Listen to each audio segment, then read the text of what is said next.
રાજકોટમાં કાલવા રોડ પર આવેલ ટીઆરપી ગેમ ઝોનમાં શનિવારે ભીષણ આગ લાગી હતી। આ આગમાં અત્યાર સુધી 25થી વધુ લોકોના જીવનથી બુઝાઈ ગયા છે। વેકેશનમાં ગેમ ઝોનની મજા માણવા આવેલા બાળકોને મોત મળ્યું છે। સમગ્ર મોલમાં રાખમાં ફેરવાઈ ગયું તેવા દ્રશ્યો સામે આવ્યા છે। એટલે કે કલ્પના પણ ન કરી શકાય કે અંદર હાજર રહેલા લોકોની શું હાલત થઈ હશે। બીજી તરફ શુક્રવારે તક્ષશિલા અગ્નિકાંડની 5મી વર્ષી હતી, ત્યારે વર્ષીના બીજા દિવસે જ રાજકોટમાં તક્ષશિલા જેવી અગ્નિકાંડ સર્જાયું છે। રાજકોટના કાલાવડ રોડ ઉપર આવેલા ટીઆરપી ગેમ ઝોનમાં આગ લાગતા અનેક લોકો જીવતા ભૂંજાઈ ગયા। વેકેશનમાં ગેમની મજા માણવા આવેલા બાળકોના મોત મળ્યું છે। શહેરના નાના મહુવા વિસ્તારમાં આવેલા ગેમ ઝોનમાં આગ લાગતા અફરાતફરીનો માહોલ સર્જાયો હતો। આખો ગેમ ઝોન મોતનો ઝોન બની ગયો હતો। સમગ્ર મોલ રાખમાં ફેરવાઈ ગયો હોય તેવા દ્રશ્યો સામે આવ્યા છે। એટલે કે કલ્પના પણ ન કરી શકાય કે અંદર હાજર રહેલા લોકોનું શું થયું હશે। વિકરાળ આગમાં 55 મિનિટમાં ટપોટપ લોકોના મોત થઈ ગયા। થોડીવારમાં તો મૃતદેહનો ખડકલો થઈ ગયો। અમુક મૃતદેહને પોટલાની જેમ બાંધીને બહાર કઢાયા।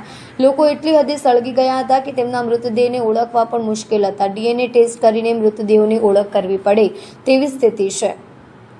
ગેમિંગ ઝોનમાં આગ મામલે મુખ્યમંત્રી ભૂપેન્દ્ર પટેલનું ટ્વીટ કરી મહાનગરપાલિકા અને વહીવટીતંત્રને બચાવ રાહત કામગીરી માટે સૂચના આપી છે।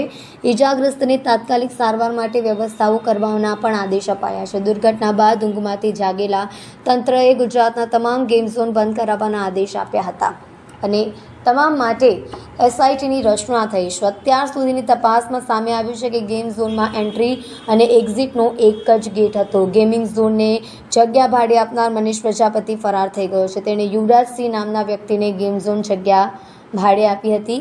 ગેમ ઝોનના સંચાલક યુવરાજસિંહની અટકાયત કરવામાં આવી છે। સામાન્ય રીતે શોર્ટ સર્કિટના કારણે ઘટિત થઈ હોય તો એ બનાવ વખતે કોણ હાજર હતા ને એમની પૂછપરછ કરીને સત્ય હકીકત શું છે આગળ ખાસ કરીને સીસીટીવી ફૂટેજ આપણે કોઈ લીધા હોય કેટલા અત્યારે તો બચાવ કામગીરી ચાલુ છે। પછી જે પ્રમાણે સીસીટીવી ફૂટેજ કે બીજા અન્ય વિડીયો આવશે સામે એના ઉપર ગુનો દાખલ કરવામાં આવી શકે તેમ જોઈશું એમાં કેવા પ્રકારનો બનાવ છે ને શું હકીકત સામે આવે છે, ત્યારબાદ એ કરવામાં આવશે। અત્યારે પહેલી પ્રાથમિકતા આપણી બચાવ માટેની હતી અને અત્યારે જે છે એ અંદર કદાચ કોઈ ડેડ બોડી કે બીજું કોઈ હોય તો એને પહેલી પ્રાથમિકતા આપી છે। બાકીની આગળની તપાસ કાર્યવાહી પાછી બાકી છે લોકો હજી બહાર કાઢવાના કેટલા બાકી છે એવું તો ખબર નથી, પણ ફાયર બ્રિગેડ અંદર ગઈ છે અને અંદર તપાસ કરી અને કારણ કે બધું જે કાટમાળ છે બધું આગના કારણે નમી ગયેલ છે, લોખંડની એંગલો છે એટલે થોડીક કામગીરીમાં પણ થોડીક વાર થઈ રહી છે।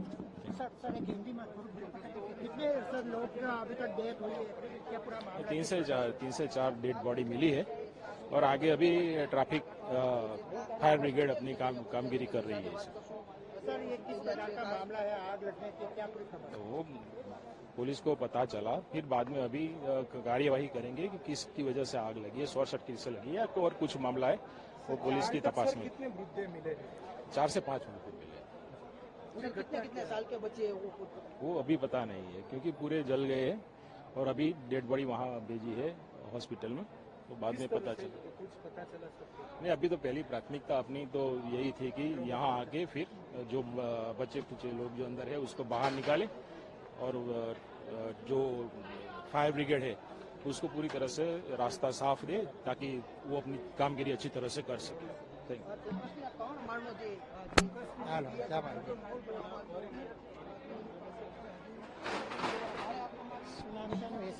पटेल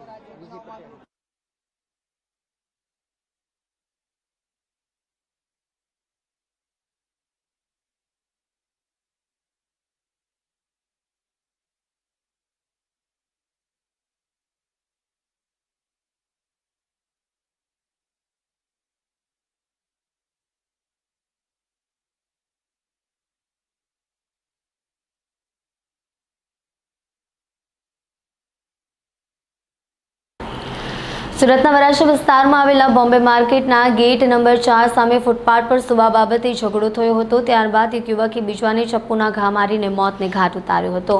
આ ઘટના બાદ પોલીસે આરોપીને ઝડપી પાડવાની દિશામાં તપાસ હાથ ધરી હતી। જોકે સીસીટીવી કે ટેકનિકલ સર્વેલન્સમાં કામમાં આવ્યા નહોતા। આરોપી પાસે મોબાઈલ પણ નહોતો. માત્ર એક ફોટોને આધારે આરોપીને ઝડપી લેવામાં આવ્યો હતો. મૃતક મૂળ ઓડિશાનો 28 વર્ષીય દેબાશિષ બહેરા એકલો રહેતો હતો. છૂટક મજૂરી કામ કરીને ગુજરાન ચલાવતો હતો. પરિવાર વતનમાં રહેતો હતો. રોડની સાઈડ ઉપર જ ઝૂંપડાઓના રહીશો માટે બનાવવામાં આવેલા બાથરૂમની બહાર જ ચપ્પુના ઘા માર્યા હતા. ત્યારબાદ દેબાશિષે ભાગવાનો પ્રયાસ કર્યો હતો, જોકે 10 ફૂટ દૂર જઈને રોડ ઉપર ઢળી પડ્યો હતો, જેથી આરોપી નજીકમાં જ આવેલી એક અવાવરૂ જગ્યા પરથી જતો રહ્યો હતો. પોલીસે કહ્યું કે દેબાશિષની હત્યા થઈ હતી. શ્યામલાલ શકમન તરીકે મળ્યો હતો. સુવા બાબતે ફૂટપાથ પર તેને લઈને ઝઘડો થયો હતો, જેને ત્યાં હત્યા કરવામાં આવી હતી. શરૂઆતમાં શ્યામલાલ તરીકે શકમનનું માત્ર નામ જ હતું. બાદમાં અલગ અલગ ટીમો બનાવાઈ હતી. તમામ લોકોએ સંયુક્ત ઓપરેશન હાથ ધર્યું હતું. શકમન પાસે કોઈ મોબાઈલ નહોતો. ટીમો 175 કેમેરા અને 45 જગ્યા અને 18 પાર્કિંગ, 4 લારી સહિતની 7 જગ્યાની તપાસ હાથ ધરી હતી. શનિવારે બજારમાં વાત કરી હતી. ત્યાં ફોટો બતાવ્યો હતો, જેમાંથી એક વ્યક્તિએ પોલીસનો સંપર્ક કર્યો હતો. પાકીટ વેચવાનો ધંધો કરવા આવ્યો હતો, જેથી પોલીસે સ્થળ પર પહોંચીને તેને ઝડપી લઈને પૂછપરછ કરતા તેને કબૂલાત કરી હતી. સમગ્ર બનાવમાં સુવા બાબતે ઝઘડો થયો હતો. બાદમાં ચપ્પુ મારી હત્યા કરીને નાસી ગયો હતો. આરોપીઓ હાલ ગુનાહિત ઇતિહાસ સામે આવ્યો નથી, પરંતુ પોલીસ તપાસ કરી રહી છે. સુરત શહેરના વરાછા પોલીસ સ્ટેશન વિસ્તારમાં તારીખ 23ના રોજ રાત્રિના 11:30ની આસપાસ એક હત્યાનો બનાવ બન્યો હતો. આ હત્યાના બનાવમાં હકીકત એ મુજબ છે કે ભોગ બનનાર તરીકે દેબાશિષ બહેરા કરીને એક વ્યક્તિ છે કે જે આ વિસ્તારમાં રહેતો હતો, અને શકમન તરીકે શ્યામલાલ જયસ્વાલ કરીને એક વ્યક્તિ છે, એ અમને શકમન તરીકે મળ્યો હતો.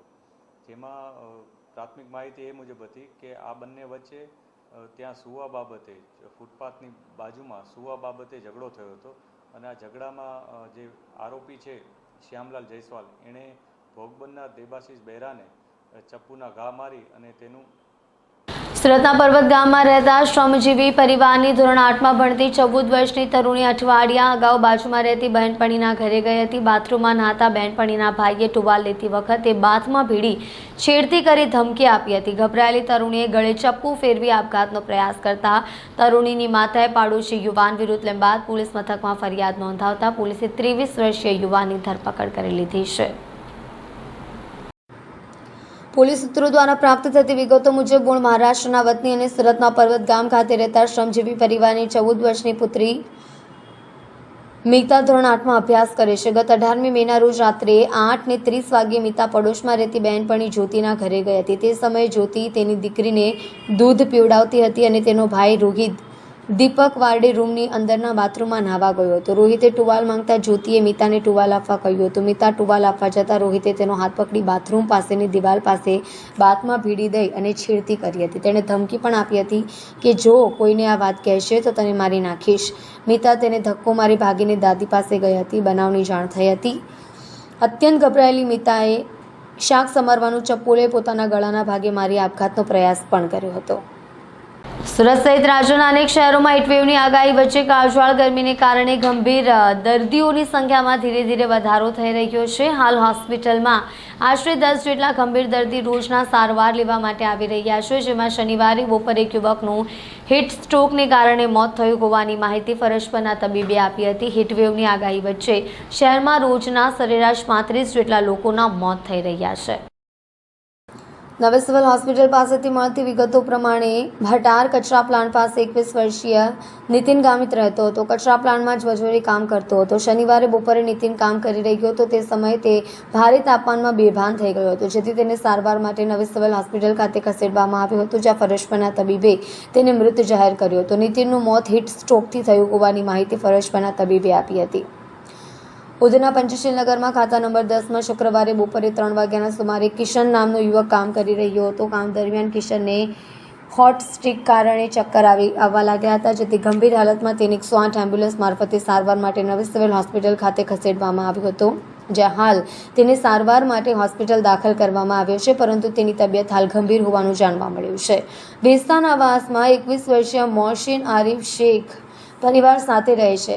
હીટ સ્ટ્રોકને કારણે મોહસિનની તબિયત અથડી હતી, જેથી તેને ગંભીર હાલતમાં 108માં સારવાર માટે નવી સિવિલ હોસ્પિટલ ખાતે ખસેડવામાં આવ્યો હતો, જ્યાં તેની તબિયત ગંભીર હોવાનું જાણવા મળ્યું છે. સુરતમાં ડભોલી ખાતે કાકલોદર પરિવારનો 12મો સ્નેહ મિલન સમારોહ યોજાયો હતો, જેમાં વિવિધ કાર્યક્રમનું આયોજન કરવામાં આવ્યું હતું. સ્નેહ મિલન સમારોહમાં મોટી સંખ્યામાં પરિવારજનોના સભ્યો ઉપસ્થિત રહ્યા હતા. શ્રી સમસ્ત વાટલિયા પ્રજાપતિ જ્ઞાતિ પરિવાર દ્વારા કાકલોદર પરિવારનો 12મો સ્નેહ મિલન સમારોહ યોજાયો હતો. શનિવારે સાંજે 4 કલાકે મહાદેવ પાર્ટી પ્લોટ ડભોલી ખાતે સ્નેહ મિલન સમારોહનું આયોજન કરાયું હતું, જેમાં ઇનામ વિતરણ, સાંસ્કૃતિક કાર્યક્રમ, ભોજન સમારંભનું આયોજન કરાયું હતું. દર વર્ષની જેમ આ વર્ષે પણ કાકલોદર પરિવાર કેપી ગ્રુપ દ્વારા સ્નેહ મિલન સમારોહનું આયોજન કરવામાં આવ્યું હતું. પરિવારના સભ્યો એકબીજાને સાથે મળી સુખ દુઃખની વહેંચણી કરે, યુવાનો એકબીજાને ઓળખે તે હેતુથી આયોજન કરવામાં આવે છે. કાર્યક્રમમાં મોટી સંખ્યામાં પરિવારના સભ્યો ઉપસ્થિત રહ્યા હતા. સ્નેહ મિલન સમારોહમાં ઇનામ વિતરણ કાર્યક્રમ યોજાયો હતો, જેમાં ધોરણ 1 થી 12માં શ્રેષ્ઠ પરિણામ મેળવનાર વિદ્યાર્થીઓને અલગ અલગ વસ્તુઓ આપી સન્માનિત કરવામાં આવ્યા હતા. સાથે પરિવારની બાળાઓ દ્વારા સાંસ્કૃતિક કાર્યક્રમ રજૂ કરી ઉપસ્થિત લોકોના મન મોહી લીધા હતા. આજે સમગ્ર પ્રજાપતિ સમાજ એમાંથી એક અમારું નાનું પરિવાર કાકલોદર પરિવાર દ્વારા અમે આ કાર્યક્રમનું આયોજન કરેલું છે. કાર્યક્રમનો અમારો મુખ્ય હેતુ છે, આ અમારું શૈક્ષણિક કાર્યક્રમ છે, જે અમે દર વર્ષે કરીએ છીએ. અમારા પરિવારના જે શિક્ષણ મેળવતા બાળકો છે તેના પ્રોત્સાહનને ધ્યાનમાં રાખીને અમે આ કાર્યક્રમનું આયોજન કરીએ છીએ. હા, અમારા પરિવારના 1લા ધોરણથી લઈ અને 12 ધોરણ સુધીના દરેક બાળકો જે છે, જે સારું એવું પરિણામ મેળવતા હોય તો 1 થી 5 નંબર સુધી અમે 1 થી 12 ધોરણ ગુજરાતી અને અંગ્રેજી માધ્યમના બાળકોને પ્રોત્સાહન ઇનામ આપી પ્રોત્સાહન આપીએ છીએ.